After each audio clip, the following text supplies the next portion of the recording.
थोड़ा सा इसको समझिए, क्योंकि देखो अगर आपको यही नहीं समझ में आएगा ना तो चीजें समझ में नहीं आएंगी। क्योंकि मुझको जब बेसिक चीज नहीं पता था तो मेरे को बहुत कंफ्यूजन होता था सिस्टम को समझने में, चीजों को समझने में। अभी मैं सारे कॉइन्स के बारे में बात कर रहा हूँ, क्लियर है? कोई भी कॉइन होगा, दुनिया का कोई भी कॉइन हो, चाहे टोकन हो, कोई भी क्रिप्टो करेंसीज हो जो नॉन स्टेबल है, उसकी बात कर रहा हूँ। ठीक है, जैसे आपका एलजीएनएस की बात करें या एथीरियम की बात करें, एक्सआरपी, या आपका बिटकॉइन की बात करें, तो वो कैसे डिपेंड करता है उसका रेट, क्लियर है? तो दो चीजों पे डिपेंड करता है। यहां पर मैंने फॉर्मूला लिखा, रेट मैकेनिज्म।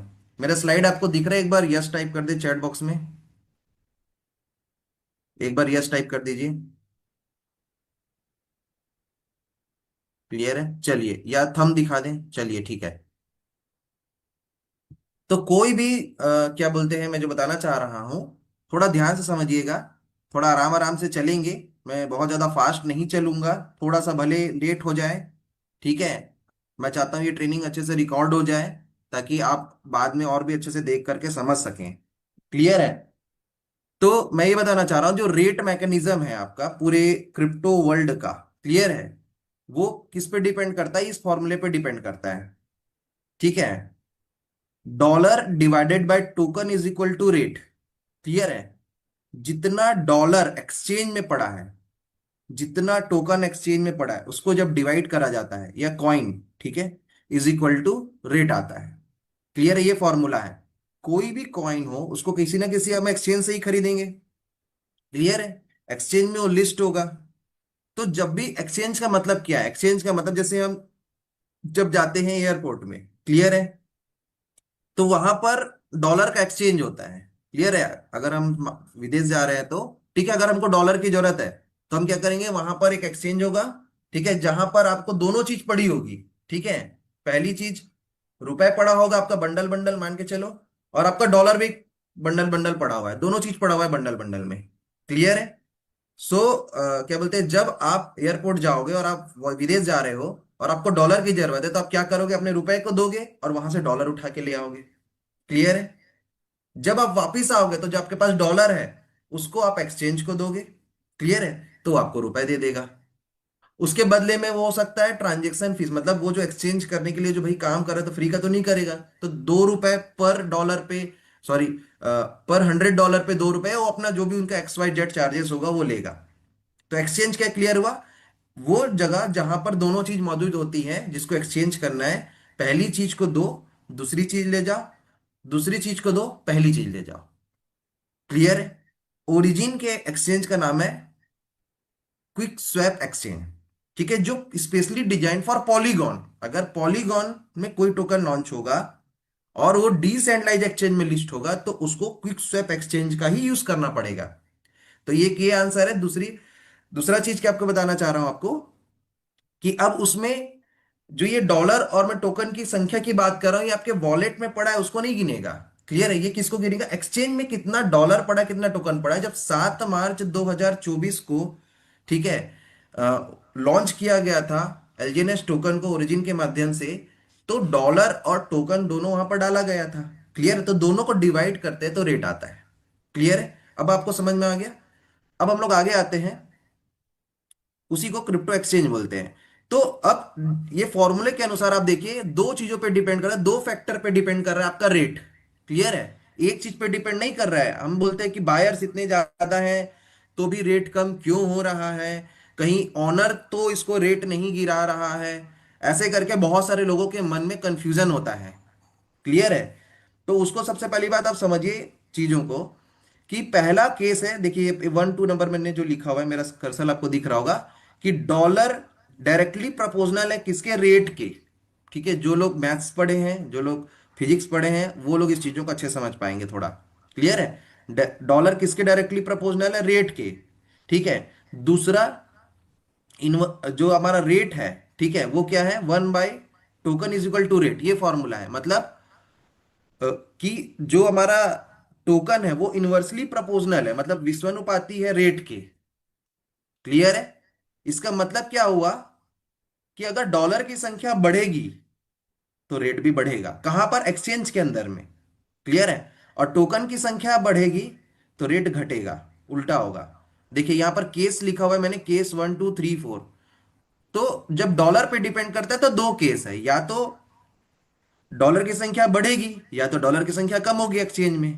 क्लियर है?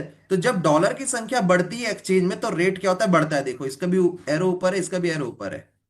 जब डॉलर की संख्या कम होती है तो रेट क्या होता है, कम होता है। क्लियर है? लेकिन जब हम आते हैं टोकन के केस में तो उसमें भी दो चीजें, या तो टोकन की संख्या बढ़ेगी या तो टोकन की संख्या कम होगी। तो जब टोकन की संख्या बढ़ती है तो रेट घटता है। क्लियर है? और जब टोकन की संख्या घटती है तो रेट बढ़ता है। इसका स्क्रीनशॉट ले लीजिए, ये फॉर्मूला याद रखिए। यहां तक क्लियर हुआ मेरी बातें? ठीक है। अब डॉलर की संख्या कब बढ़ती है और कब घटती है? तो डिमांड जब बढ़ता है। ठीक है, नीचे मैंने लिखा हुआ है demand is equal to dollar. Clear है? मतलब डिमांड जब बढ़ेगा तो क्या होगा, डॉलर बढ़ेगा। कहां बढ़ेगा? एक्सचेंज के अंदर में। क्लियर है? मतलब लोग बाय कर रहे हैं तो एक्सचेंज के अंदर में डॉलर की संख्या बढ़ रही है। ठीक है? तो डिमांड बढ़ रहा है। इसका मतलब सप्लाई बढ़ने का मतलब क्या होता है कि सेलर्स बढ़ रहे हैं। सप्लाई बढ़ने का मतलब क्या है कि सेलर्स बढ़ रहे हैं। सेलर्स मतलब हम अपने टोकन को एक्सचेंज में डाल करके वहां पर रखे हुए डॉलर को ले रहे हैं, अपना प्रॉफिट बुक कर रहे हैं। इसका मतलब जब सप्लाई बढ़ रहा है मतलब सेलर्स बढ़ रहे हैं। सेलर्स बढ़ने का मतलब नंबर ऑफ टोकन की संख्या बढ़ेगी एक्सचेंज में। तो अब समझ में आ गया आपको? क्लियर है? तो अभी क्या स्थिति है ये चीज को आप समझिए, क्योंकि इतने सारे V1 V2 V3 V4 V5 V6 आते जा रहे हैं। क्लियर है? इतने सारे लोगों ने अपने फंड लगा के रखे हैं भाई। कोई 1 साल पहले रखा होगा, कोई 6 महीने पहले रखा होगा, कोई 1.5 साल पहले रखा होगा। क्लियर है? तो वो किस लिए रखा है? वो अपने प्रॉफिट बुक करने के लिए रखा है। तो डेफिनेटली जब वो कंपाउंड होगा, उनका 100 टोकन 8 गुना 9 गुना 10 गुना हो गया होगा, उसको वो बेच करके प्रॉफिट कमाएंगे। क्लियर है? वैसे भी क्रिसमस का समय आ रहा है, न्यू ईयर का टाइम आ रहा है। पूरे वर्ल्ड के लोग क्रिसमस और न्यू ईयर मनाएंगे। सिर्फ भारत देश, दिवाली तो है नहीं कि सिर्फ भारत देश मनाएगा। क्लियर है? थोड़ा बातों को हमको समझना पड़ेगा। तो पूरा वर्ल्ड मनाएगा, तो कैसे मनाएगा? पैसे से ही मनाएगा। पैसा उसने लगा के जहां जहां रखा होगा वहां से निकाल करके प्रॉफिट बुक करेगा। प्रॉफिट बुक करके वो अपने त्योहार मनाएगा। क्लियर है? तो ये सारी रीजनों के कारण एक चीज मैं आपको बताना चाह रहा हूं बातों बातों में कि भैया दिसंबर में रेट हर क्रिप्टो करेंसीज का डाउन जाता है, जिसमें से एलजीनेस का भी लास्ट टाइम गया था और इस टाइम भी गया है। ठीक है? और आगे भी जाने की संभावना हो सकती है। 100% में श्योर नहीं हूं, क्योंकि रेट को कोई 100% नहीं बोल सकता। क्लियर है? एक अनुमानित आंकड़ा लगाया जा सकता है। तो अभी जो मैंने फॉर्मूला बताया वो आपको क्लियर हुआ? एक बार चैट बॉक्स में यस टाइप करें कि रेट किन किन फैक्टरों पे डिपेंड करता है। ये क्लियर हुआ? एक बार ऐसे थंब दिखा दे, यस कर दे। अभी क्लियर है? लेकिन चूंकि ओरिजिन के ऑनर कौन है, ओरिजिन के ऑनर जो है, इन्होंने जो सिस्टम बनाया उसके ऑनर हम हैं। कौन है? हम इसके मालिक हैं। जो इसके एलजीएनएस टोकन को खरीद के रखा है, जो इसके बॉन्ड को खरीद के रखा है, वो इसका ऑनर है। क्लियर है? क्यों हम बोलते हैं हम इसके ऑनर हैं, वो मैं आपको बताता हूं अभी आगे। उसका भी एक रीजन है। उसके लिए आपको इसको समझना पड़ेगा। क्लियर है? इसको थोड़ा समझना पड़ेगा, क्योंकि नया एलजीएनएस जो है हम ही बना रहे हैं और कोई नहीं बना रहा है। क्लियर है? डेट्स वाई हम ही इसके ऑनर हैं। क्लियर है? बट कैसे बनता है उसको हमको थोड़ा समझना पड़ेगा। ठीक है? और फिर हम सॉल्यूशन पे बात करेंगे।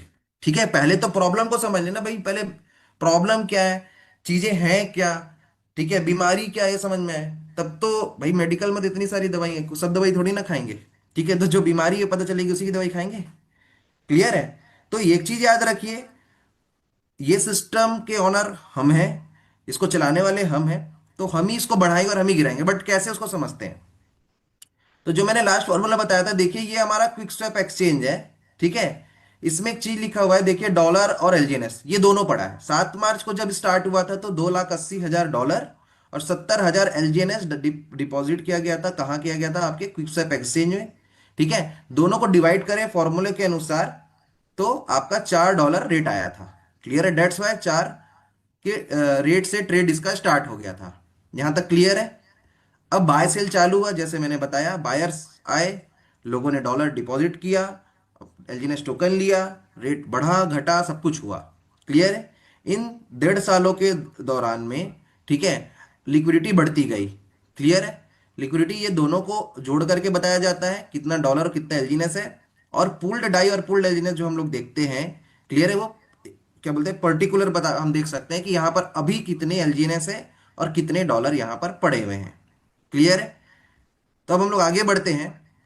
तो ये इधर का जो मैंने ग्रीन बॉक्स को समझाया, आई थिंक ये क्लियर हो गया होगा आपको। ठीक है, किस कोई व्यक्ति आया, उसने $4 डाला, तो भाई 4 अगर रेट है तो उसको एक एलजीनेस मिल जाएगा। अगर वो एक एलजीनेस डालेगा और रेट अगर $4 है तो उसको 4 डॉलर मिल जाएगा। तो ये इस तरीके से वर्क कर रहा है पूरा मैकेनिज्म। क्लियर है? अब हम लोग आगे बढ़ते हैं। सेकेंड चीज, इन्होंने बॉन्ड लॉन्च किया। ठीक है, बॉन्ड एक मैकेनिज्म पूरा बनाया हुआ है। ठीक है, और इसी के थ्रू ही नया एलजीनेस जनरेट होता है, इस संसार संसार में आता है, और इसका अधिकार पब्लिक को दिया गया है। क्लियर है? इसका अधिकार जो है पब्लिक को दिया गया है। क्लियर है? अगर ऑनर को भी नया एलजीनेस जनरेट करना है तो वो इसी तरीके से ही करना पड़ेगा। क्लियर है? एक मिनट। तो ये जो बॉन्ड मैकेनिज्म है, ठीक है, इसमें क्या था, चाहे किसी भी प्रकार का बॉन्ड हो, चाहे ट्रेजरी बॉन्ड हो, चाहे एलपी बॉन्ड हो आपका, इसमें एक फॉर्मूला लगा हुआ है। ठीक है, जब स्टार्ट हुआ था ओरिजिन, क्लियर है, तो यहां पर ना कोई डॉलर डाला गया था ना कोई एलजीनेस डाला गया था, क्योंकि ये एक्सचेंज नहीं है जो जहां दोनों चीज डाला जाएगा। क्लियर है? तो यहां पर ना डॉलर डाला गया था ना ही एलजीनेस डाला गया था। इसमें एक फॉर्मूला लगा हुआ है। फॉर्मूला क्या लगा है कि भैया अगर आप यहां पर बॉन्ड में डॉलर डालोगे, क्लियर है, तो उतना ही एलजीएनएस जनरेट करके देगा ये। क्लियर है? तो $1 बराबर एक एलजीएनएस फॉर्मूला लगा हुआ है। डॉलर मतलब यहां पर क्या है, स्टेबल कॉइन डाई। हम क्या डालते हैं, हम स्टेबल कॉइन डाई लेते हैं, खरीदते हैं और उसको डालते हैं। क्लियर है? उसके साथ इसकी पेयरिंग है। ठीक है, तो अब मैं आगे बता रहा हूं कि जो सबसे पहला व्यक्ति था, सपोज उसने $4 डाला। किसमें डाला? बॉन्ड में।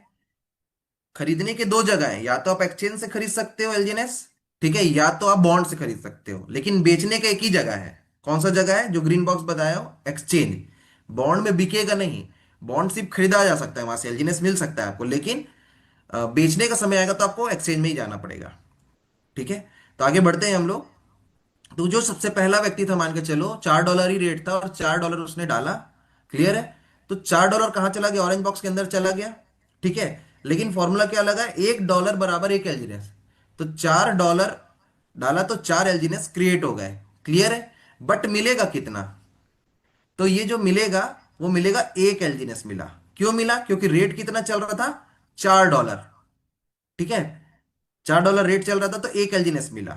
ठीक है, तो 4 माइनस एक एलजीनेस कर दे तो बचा कितना? 3 एलजीनेस। अब ऑरेंज बॉक्स के अंदर में दो चीज बची है, $4 और 3 एलजीनेस। क्लियर है? ये जाएगा कहां? इसका आगे क्या होगा? ठीक है, तो जो $4 है आपका, ये जो $4 है ये चला जाएगा नीचे वाले छोटे वाले ऑरेंज बॉक्स में, रनवे लिखा है उसमें, जो आपके वेबसाइट में दिखाता है रनवे। क्लियर है? जब आप होम होम में जाएंगे तो रनवे दिखाता है, तो वहां चला जाएगा। क्लियर है? और जो ये आपका $4 है, ठीक है, ये चला जाएगा छोटे वाले ग्रीन बॉक्स में जहां ट्रेजरी रिस्क फ्री एसेट्स लिखा हुआ है। क्लियर हो गया? यहां तक बातें समझ में आ गई? ठीक है, तो अब मैं आपको ये बताना चाह रहा हूं कि यहां पर आपने देखा होगा कि भैया नया जो एलजीनेस जनरेट हुआ वो कैसे जनरेट हुआ? जब इस व्यक्ति ने $4 डाला। अगर ये व्यक्ति $4 डालेगा ही नहीं, अगर क्रिएटर को भी क्रिएट करना है नया एलजीनेस, तो इसी प्रोसेस से होके गुजरना पड़ेगा। क्लियर है? अब हम लोग आगे बढ़ते हैं। तो ये जो 3 एलजीनेस जो बचा है छोटे वाले ऑरेंज बॉक्स में, ठीक है, ये इसका क्या काम आएगा? क्लियर है? यही आपके सप्लाई में चला जाता है। सप्लाई का मतलब ये वहां बन के पड़ा हुआ है। ठीक है, अब ये आपको जो आप कंपाउंडिंग, भैया आपने लगाया, अपना स्टेक किया एलजीनेस को खरीदने के बाद, तो हर 8 घंटे में आपको 0.2 से 0.4% के बीच में एलजीनेस देगा। ये पैसा नहीं देता, ये देखो, ये डॉलर नहीं दे रहा है आपको, ये एलजीनेस दे रहा है। डॉलर तो चला गया रिजर्व में। कहां चला गया? ट्रेजरी में चला गया। दे क्या रहा है? एलजीनेस दे रहा है। क्लियर है? तो एलजीनेस आपको मिला। ठीक है, हर 8 घंटे में कितना देगा? जितना भी कॉइन आप स्टेक कर दोगे, तो प्रोटोकॉल के अनुसार 0.2 से 0.4% एलजीनेस हर 8 घंटे में आपको मिलने वाला है। ठीक है, अब ये जो आएगा आता कहां से है, तो इसी छोटे वाले ऑरेंज बॉक्स में जो 3 एलजीनेस है, इसी से ही निकल के आएगा। तो मेरी बात समझ में आई, यस और नो? क्लियर है? अब मतलब कहने का मतलब वो सप्लाई में चला गया। अब जब आपके पास आएगा तो आप उसको क्या करोगे? आप उसको क्या करोगे जब आपके पास एलजीनेस आ गया? ठीक है, अब उसको करोगे क्या? ठीक है, उसको आप बेचोगे ना भाई। यहाँ बड़े वाले जो ग्रीन बॉक्स है, लिक्विडिटी जहां मैंने लिखा हुआ है, वो एक्सचेंज है। आप वहां बेचोगे और पैसा लोगे। क्लियर है? तो वहां पर पैसा कहां से आया? जो लोगों ने बाय किया है एलजीएनएस को, उनका पैसा वहां पड़ा है। क्लियर है? और वहीं से आपको पैसा मिल रहा है, जो डॉलर मिलेगा, स्टेबल कॉइन डाई जो आपको मिलेगा। क्लियर है? जिसको बाद में आप यूएसडीटी बनाओगे, देन बाइनेंस में जाके बेच के आप अपना कैश लोगे। तो क्लियर हुआ? तो मैं ये बताना चाह रहा हूं, ठीक है, कि ट्रेजरी कैसे जनरेट हुआ ये समझ में आ गया। तो आज तक से जितने भी लोगों ने एलजीएनएस बाय किया है बॉन्ड से, चाहे वो क्रिएटर खुद किया हो, चाहे पब्लिक की हो, जो भी किया हो, क्लियर है? ठीक है, वो इसी पैटर्न को फॉलो करेगा। अगर आज यूट्यूब का ऑनर जो है उसने यूट्यूब बना दिया, खैर वो एक सेंट्रलाइज्ड ऑर्गेनाइजेशन है, क्लियर है? तो यूट्यूब में एक एल्गोरिथम लगा हुआ है, बट वो एक सेंट्रलाइज है। मैं एग्जांपल बस ले रहा हूं, ये डिसेंट्रलाइज है, ठीक है? तो उसको भी अपना यूट्यूब चैनल बनाना पड़ेगा, उसका एल्गोरिथम उसके लिए वैसे ही काम करेगा। वैसे ही यहां पर भी है। क्लियर है? तो नया एलजीनेस कहां से जनरेट हो रहा है? इस तरीके से जनरेट हो रहा है जो मैंने बताया। क्या क्लियर हुआ आपको? ठीक है, सप्लाई इस तरीके से बढ़ रही है। अब मैं आपको यह बताना चाह रहा हूं कि ये जो डॉलर पड़ा है आपका ट्रेजरी, इसमें जो नंबर ऑफ डॉलर आज पड़े हुए हैं, इसका मतलब क्या हुआ कि आज तक से जितने भी एलजीनेस बने हैं, ठीक है, वो $1 से बने हैं। तो ये ट्रेजरी में उतना फंड पड़ा है जितनी टोटल सप्लाई है। तो अब टोटल सप्लाई को आप कैलकुलेट करोगे तो उससे ज्यादा ट्रेजरी में फंड पड़ा हुआ है। क्लियर है? यहां तक मेरी बातें आपको समझ में आ रही है? तो अब हम लोग आगे बढ़ते हैं अगले चैप्टर की ओर, जो मैं आपको समझाना चाह रहा था। तो अभी मैं, मेरा उद्देश्य क्या था इस चार्ट, इस पिक्चर को समझाने का, कि कौन ऑनर है। ऑनर कौन है? क्योंकि एलजीनेस आप ही जनरेट कर रहे हो ना। एलजीनेस जनरेट कौन कर सकता है? आप ही जनरेट करोगे। क्लियर? वो एक नियम कानून के तहत बना हुआ है, उस नियम कानून के तहत ही वो होगा। ठीक है? और क्या बोलते हैं, इसीलिए ये पूरा कंट्रोल आपके हाथ में है। अभी क्या है, आप एक चीज को समझिए, ठीक है, कि जब बॉन्ड से हम परचेस कर रहे हैं, ठीक है, तो नया एलजीनेस जनरेट हो रहा है। तो जब नया एलजीनेस यहां पर ज्यादा से ज्यादा रहेगा रनवे में, ठीक है, तो ज्यादा से ज्यादा एलजीनेस भी दे पाएगा। जब वो ज्यादा से ज्यादा एलजीनेस दे पाएगा तभी तो एपीवाई बढ़ेगा। ऐसे कई फैक्टर होते हैं, लेकिन एपीवाई बढ़ने का एक फैक्टर ये है कि ज्यादा से ज्यादा बॉन्ड सेल हो। जब ज्यादा ज्यादा बॉन्ड सेल होंगे, मतलब बॉन्ड ज्यादा ज्यादा लोग परचेस करेंगे, बॉन्ड से मतलब एलजीनेस परचेस करेंगे। क्लियर है? तो ज्यादा से ज्यादा रनवे बढ़ेगा। जितना ज्यादा रनवे बढ़ेगा उतना ज्यादा वो दे पाएगा। जो 0.2 से 0.4% है, वो भैया उसके पास रहेगा तब तो देगा। ये सिस्टम, कोई मालिक तो है नहीं कि रातों रात जनरेट करके आपका एलजीनेस बांट दे। ऐसा तो कोई सिस्टम है नहीं। क्लियर है? तो मैं ये बताना चाह रहा हूं कि अगर आप चाहते हो एपीवाई बढ़े, अगर आप चाहते हो कि इसका रेट बढ़े, तो आपको बॉन्ड लेना पड़ेगा। अब बॉन्ड का नियम क्या है, कि जो भी लोग बॉन्ड खरीदते हैं, ठीक है, तो बॉन्ड के अलग अलग टाइप है, अलग अलग उसके डेज हैं। क्लियर है? तो जिसको खरीदने के बाद आप उतने दिन तक आपका एलजीएनएस को आप एक बार में नहीं बेच सकते। क्लियर है? उसका पैटर्न अभी मैं समझाऊंगा आपको। क्या ये चीज समझ में आया? तो होगा क्या, कि जब लोग बॉन्ड से खरीदेंगे तो उतने एक मिनिमम डेज के लिए उनका एलजीएनएस टोकन यहां पर क्या बोलते हैं, समझ लीजिए, रहेगा। ठीक है, जो धीरे धीरे करके उनको रिलीज होगा। तो जब एक बार में लोग बेच नहीं पाएंगे, इसका मतलब क्या होगा कि लोग सप्लाई को अचानक नहीं बढ़ा पाएंगे। तो ज्यादा से ज्यादा बॉन्ड बिकेगा, तो ट्रेजरी मजबूत हो रहा है, रनवे मजबूत हो रहा है, एपीवाई बढ़ेगा, सप्लाई कम होगा। जो अभी क्या हो रहा है, कि लोग, पैनिक जब आ जाता है कोई सिचुएशन, मतलब पैनिक होता नहीं है, हल्का सा रेट जब गिरा $2-4, क्लियर है, तो लोग जो छोटे बायर्स होते हैं, रिटेल बायर्स होते हैं, 1 लाख, 5 लाख, 10 लाख वाले, थोड़ा घबरा जाते हैं। और घबराने के बाद अपने एलजीएनएस को अनस्टेक करके एक्सचेंज में सेल कर देते हैं। क्लियर है? चाहे लॉस हो चाहे प्रॉफिट हो। ठीक है? तो इस तरीके से क्या होता है, कि सप्लाई जो बढ़ी है और बढ़ जाती है। और सप्लाई जब बढ़ेगा, तो मैंने जब बताया क्या, कि भैया इस फॉर्मूले के अनुसार जब टोकन की मात्रा बढ़ेगी आपके क्या बोलते हैं एक्सचेंज में, तो रेट क्या होगा, डाउन होगा। तो डाउन तो होगा ही ना, भले बायर्स बहुत बड़ी मात्रा में है, लेकिन सिर्फ बायर से ही तो नहीं हो जा रहा है ना। बायर्स दो फैक्टर पे डिपेंड कर रहा है, कि नंबर ऑफ टोकन पे भी तो डिपेंड कर रहा है कि कितना उसमें डाला जा रहा है। क्लियर, मेरी बातें समझ में आ गई। तो सॉल्यूशन ये है कि जब ज्यादा से ज्यादा बॉन्ड बिकेगा तो लोग अचानक बेच नहीं पाएंगे, ठीक है, गलत डिसीजन नहीं ले पाएंगे या हड़बड़ी में डिसीजन नहीं ले पाएंगे, ठीक है। और सप्लाई एक लिमिट में रहेगी, सप्लाई कंट्रोल होगी इससे, जिससे आपका रेट बढ़ेगा। क्या मेरा बात आपको समझ में आया, यस और नो, ये बताइए। तो रेट को बढ़ाना, एपीवाई को बढ़ाना किसके हाथ में है, मेरे को ये बताइए। किसके हाथ में है? आपके हाथ में है। क्लियर है, पब्लिक के हाथ में है, ठीक है, जिससे पूरी कम्युनिटी का फायदा होगा।